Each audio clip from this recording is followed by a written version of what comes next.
right, everyone, we are talking about the lymphatic and immune system this week. These kind of go hand in hand, which is why they're included together as one chapter. So, we're going to talk about some different functions and components of the lymphatic system, how it works with other body systems, and how all of the vessels and lymph nodes are structured throughout the body. And then we're going to talk a little bit about the different parts of the immune system and some different lines of response within our immune system.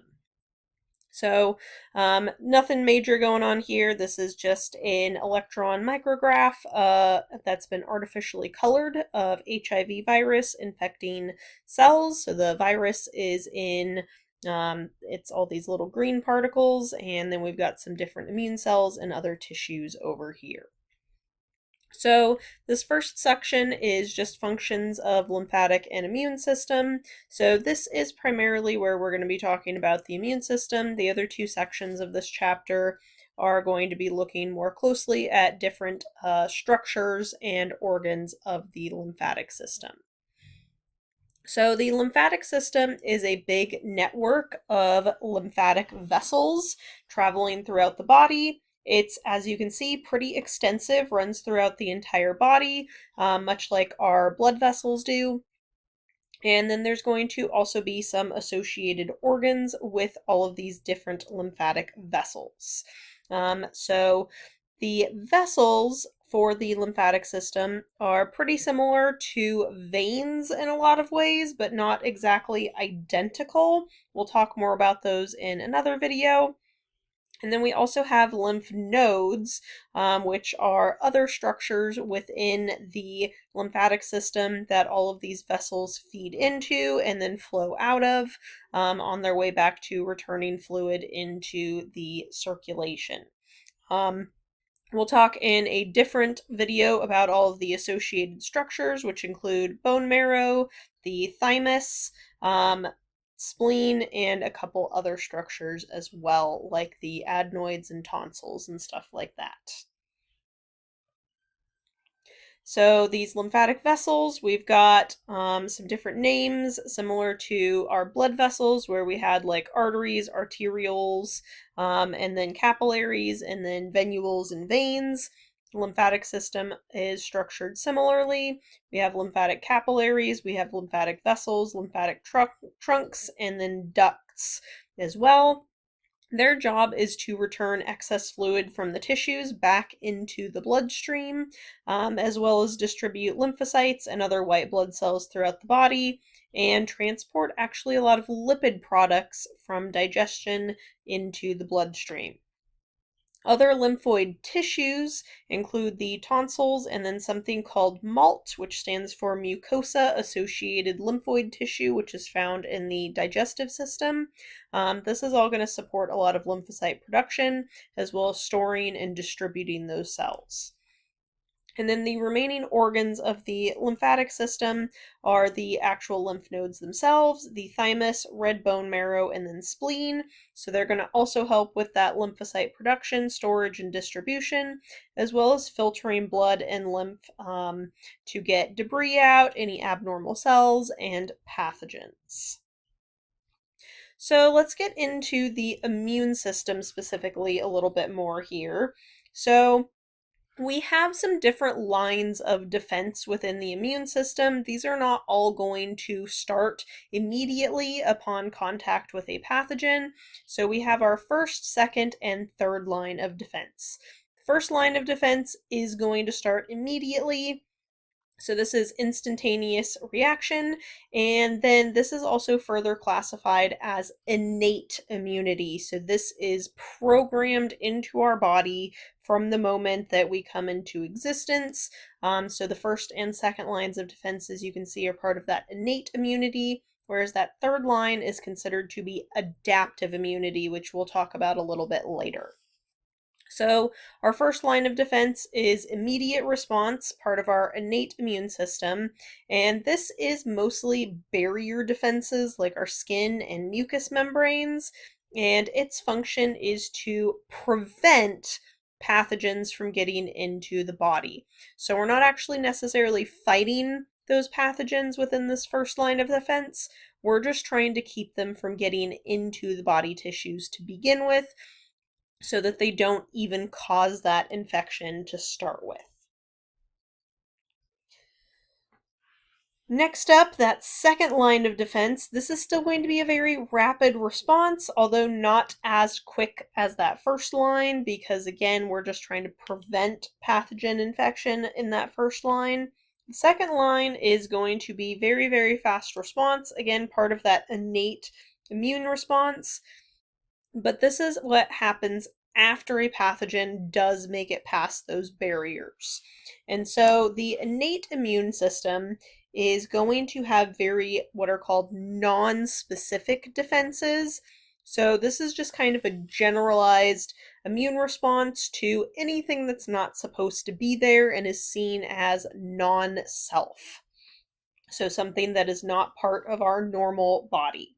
And so this is just, again, very generalized, true to discover and slow down this infection process. So non-specific defenses, this is going to include certain types of cells in the body, soluble factors, which are different types of proteins, and then some inflammatory responses. So these cells are looking out for these potential pathogens. Pathogens are some sort of agent that is capable of causing an infection. Usually these are going to be microscopic organisms, so bacteria, viruses, fungus, among other things. And so we're just trying to kind of look out for those and slow down that pathogenic infection, as well as getting rid of debris, including dead and abnormal cells. So this is where we're detecting a lot of those potentially cancerous or definitively cancerous cells that are being recognized as abnormal, that they do not belong, and are usually going to take care of those. And then it is also going to help promote a lot of healing after any type of tissue damage from anything else that can get in, whether that's a pathogen, debris, or certain types of abnormal cells. We do need to heal that tissue damage. Our adaptive immune response, this third line, this is going to be a much, much slower response than the other two lines of defense, but these both need to work in conjunction with each other. So the adaptive immune response is the part of our immune system that is actually learning and remembering different pathogens. So different pathogens, different types of abnormal cells, they need to be dealt with in slightly different ways.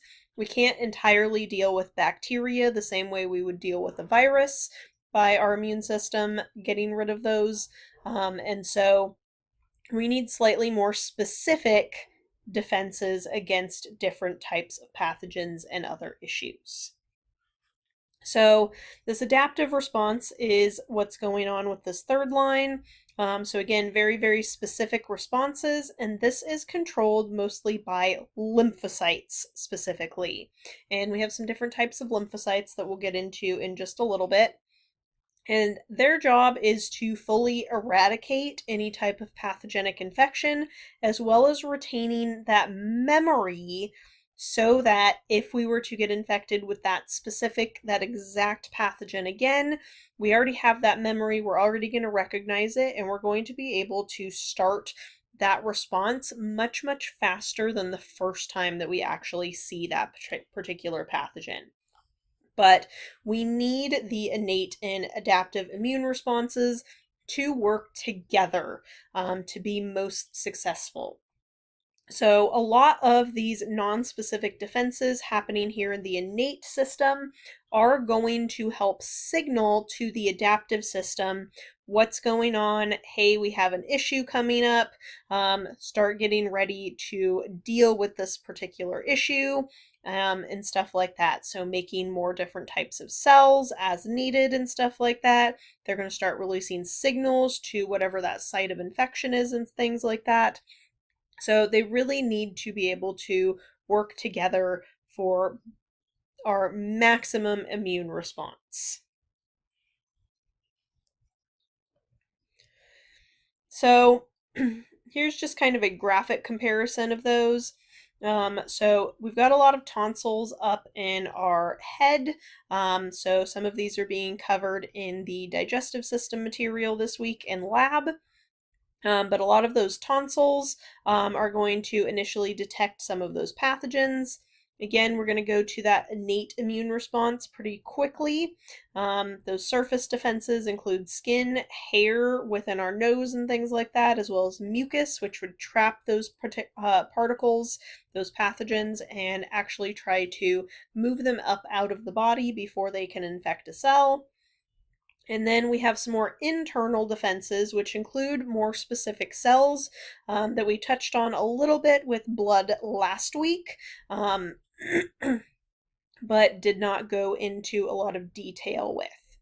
And so we are going to look into more detail at each of these different cell types in our next video, and then in a following video we will cover that adaptive immunity and look at those lymphocytes specifically.